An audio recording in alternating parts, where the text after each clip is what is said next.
We've been here a few weeks now, and I think it's time for us to show you the property.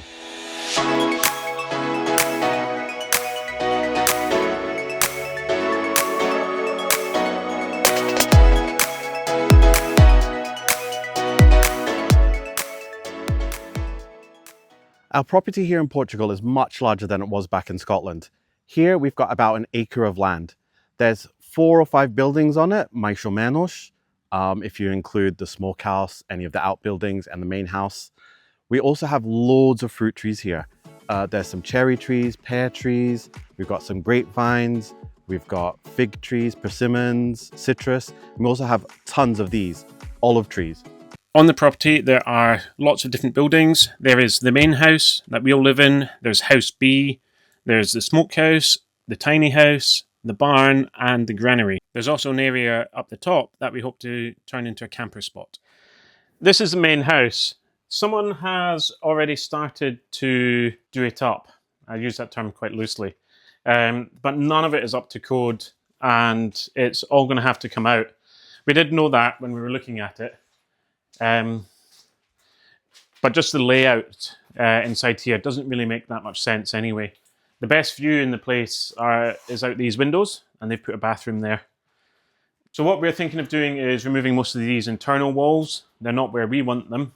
We're probably also going to replace the roof and also quite likely the floor, because the floor is not done to code either. So lots of work in here.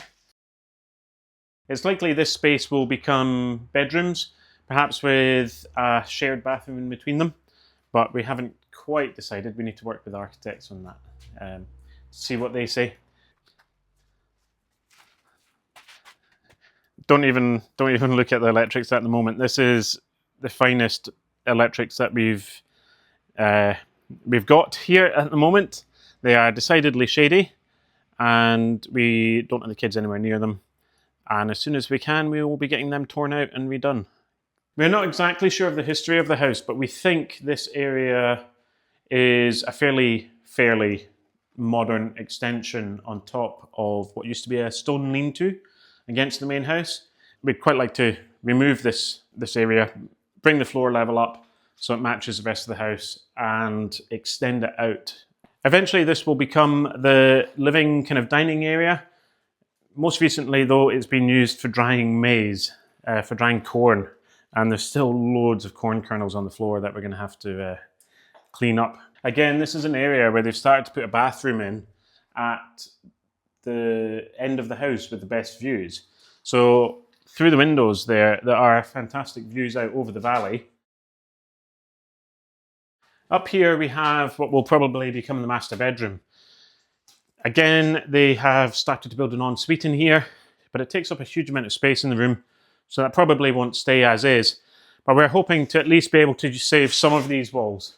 It would be quite handy if we didn't have to rebuild all of it. We are having architects come in. They are looking at this, they're looking at the floor, the ceiling, the roof above, and they're going to let us know exactly how much of it's going to need rebuilt.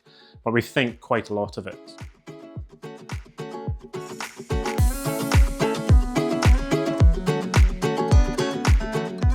So this is going to be our tiny house. This will be a guest house where like our parents can stay or friends and family can stay when they come to visit us. At the moment, the caretaker is using it to store his tools and all his machinery.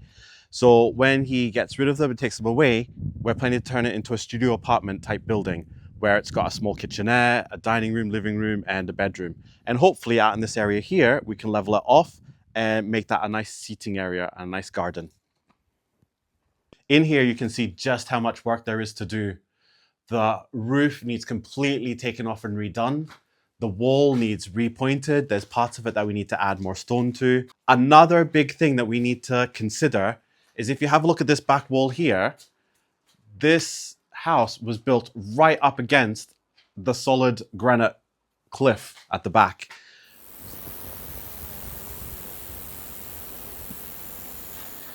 In here is House B, what will be the second house at some point.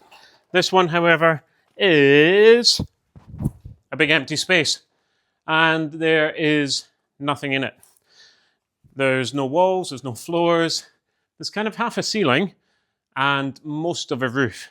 However, It's not very safe in here. We don't let the kids in here at the moment, but we're hoping that this will be a house in the future that can be rented out for Airbnb or visiting families and friends.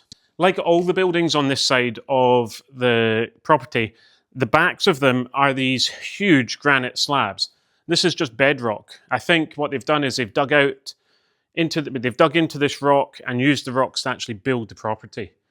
So we really want to try and keep these exposed. However, you can see from the green that they are not waterproof. And obviously water ingress is a bit of an issue here. So we're going to try and work with architects and engineers and see if we can keep them. And if not, we might need to build a false wall in front of here. However, this house is a long way down the road. This one is going to be the final project for us, partly because it's the biggest one.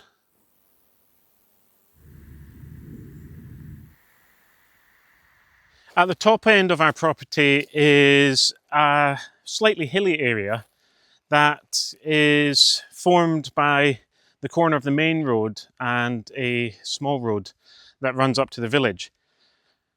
Long term, what we are hoping for is to be able to remove these trees, which are all self-seeded and have grown in the last 15 years, and level this off a bit, because what we would really like to do is run a camper spot. So in all our travels, we've stayed in so many different places. We like to think that we have a good idea of what works well in one of these, and we're hoping that this area here can be turned into something like that. Although the thought of removing all these trees does sound a bit strange, there's a couple of reasons why it's actually quite important for us to do that. First of all, they're all actually self-seeded. They weren't here 10 or 15 years ago. They've all just grown here by themselves. The second thing is wildfires. Wildfires are a huge problem here in Portugal, and this area has had some bad ones this year. Clearing away these trees that are really close together, it's a real flammable mix, and it's not what we want here on our land. While we were in Scotland after we'd purchased the property, we had heard stories on the news about wildfires all through Portugal. And when we had a close-up look at the map of where the wildfires are, some of them were really close to our property. And just outside here, you can see, on this side here is our property. And just across this road, you can see where some of the wildfires were.